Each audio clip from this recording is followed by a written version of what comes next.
حضرت مولانا امام علی علیہ السلام کا مقابلہ فتح پہلوان کے ساتھ ایک وقت ایسا بھی آیا تھا کہ حضرت امام علی علیہ السلام سے مقابلہ کرنے کے لیے طاقتور پہلوان فتح کو بہت بڑا لالچ دے کر بلایا گیا تھا، جو کہ 400 پہلوانوں جتنی طاقت رکھتا تھا۔ فتح پہلوان کون تھا، اس کو کیا لالچ دیا گیا تھا اور اس نے دیا، اور اس پہلوان سے امام علی علیہ السلام نے کیسے مقابلہ کیا تھا، یہ پورا واقعہ تفصیل سے میں آپ کو اسی ویڈیو میں بتاؤں گا۔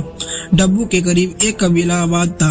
اس قبیلے کا ایک سردار تھا جو کہ اس حصے کا بادشاہ بھی تھا، اور حضرت امام علی علیہ السلام سے بہت گوبس رکھتا تھا، اور وہ کافر تھا۔ اس نے امام علی علیہ السلام کو قتل کروانے کے لیے ایک منصوبہ بنایا اور الگ الگ ملکوں سے طاقتور پہلوان بلوائے اور ان پہلوانوں کی آپس میں کشتی کروائی۔ 400 پہلوان ان سبھی کی آپس میں کشتی کروائی۔ 400 میں سے 200 نکلے، پھر ان 200 پہلوانوں کی کشتی کروائی، ان میں سے 100 نکلے، اور پھر ان پہلوانوں کی آپس میں دوبارہ کشتی کروائی، ان میں سے 50 نکلے، پھر ان کی کشتی کروائی، ان میں سے 25 نکلے۔ ایسا کرتے کرتے ان میں سے صرف 2 رہ گئے، اور ان دونوں کی آپس میں کشتی کروائی، جن میں سے ایک جیت گیا۔ جو پہلوان جیت چکا تھا اس کا نام فتح تھا۔ یہ پہلوان 400 پہلوانوں کو ہرا کر جیت چکا تھا۔ بادشاہ بہت متاثر ہوا اور کچھ دن فتح کو آرام کروایا، پھر اسے بلایا۔ اب اس پہلوان سے کہتا ہے، بات سنو، اب میں نے تم پر اتنا خرچہ کیا ہے، اتنے پہلوان منگوائے، اس کی وجہ کیا تھی؟ کیا تم مجھے جانتے ہو؟ پہلوان نے کہا، نہیں، میں وجہ نہیں جانتا۔ بادشاہ نے کہا، میں اپنے لیے کوئی پہلوان نہیں رکھنا چاہتا، بلکہ میں ایک شخص کی شدید نفرت کرتا ہوں، اس کی پہلوانی بڑی مشہور ہے۔ اب یہ بات قبیلہ گیر ہے کہ حضرت امام علی علیہ السلام کا ذکر پہلوانوں میں کیوں کیا گیا۔ اس بادشاہ کے کہنے پر اس کے جو دربار میں لیکھک تھا، اس نے حضرت امام علی علیہ السلام کے بارے میں کہ وہ بہت بڑا پہلوان ہے، طاقتور ہے، اس لیے بادشاہ نے بھی فتح کو یہی کہا کہ علی علیہ السلام ایک پہلوان ہے، اور تم اس نے مقابلہ کرو، اس کے ساتھ جنگ کرو، اسے قتل کر کے اس کا سر میرے پاس لاؤ۔ اگر تو ایسا کرتا ہے تو میں تمہیں اپنی بیٹے کا رشتہ دوں گا اور اپنی سلطنت کا آدھا حصہ تمہیں دے دوں گا، اور مجھے فخر ہوگا کہ تو میرا داماد ہے۔ اب فتح نے 8 یا 10 پہلوان ساتھ لیے اور اپنے 2 بیٹوں کے بھی اپنے سفر میں ہمراہ کیا، اور وہ مدینہ کی طرف نکلے۔ جب وہ مدینہ کی حدود میں پہنچے تو وہاں پہنچ کر اس نے اپنے خیمے وہاں لگا دیا۔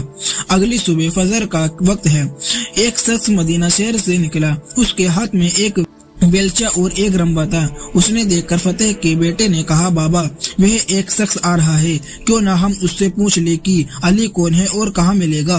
انہوں نے اس شخص کو بلایا کہ نوجوان ادھر آؤ۔ اس شخص نے فرمایا، کام آپ کو ہے، آپ آئے۔ فتح اور اس کے بیٹے چل پڑے، وہ پاس آئے اور کہا، نوجوان، ہم اس شہر میں آئے ہیں، ایک شخص کی تلاش میں، اس کے متعلق پوچھنا ہے۔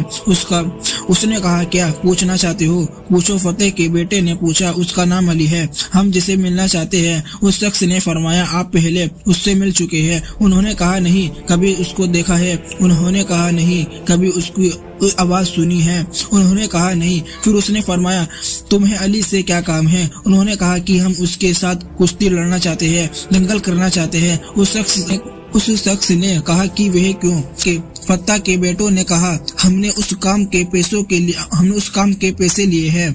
اس پر فتح نے کہا کہ اس کے ساتھ لڑنے کا ہمیں بہت بڑا انعام ملے گا، اور مجھے ایک لڑکی ملے گی جو کہ میری پسندیدہ ہے۔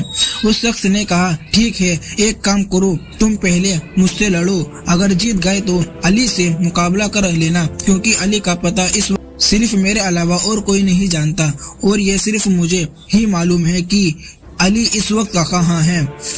دراصل وہ شخص اصل میں حضرت امیر المومنین امام علی ابن ابی طالب علیہ السلام ہی تھے۔ فتح نے کہا، ٹھیک ہے۔ اب ایک طرف فتح اور دوسری طرف مولا علی علیہ السلام فتح، جس نے 400 بڑے پہلوانوں کو ہرایا تھا۔ فتح نے کہا، کس ہتھیار سے لڑنا چاہتے ہو؟ حضرت امام علی علیہ السلام نے فرمایا، جو تمہاری مرضی۔ اس نے کہا، اچھا، تلوار تو آپ کے پاس ہے؟ نہیں۔ حضرت علی علیہ السلام نے فرمایا، تو تلوار چھوڑ دے، میرے پاس بیلچہ ہے،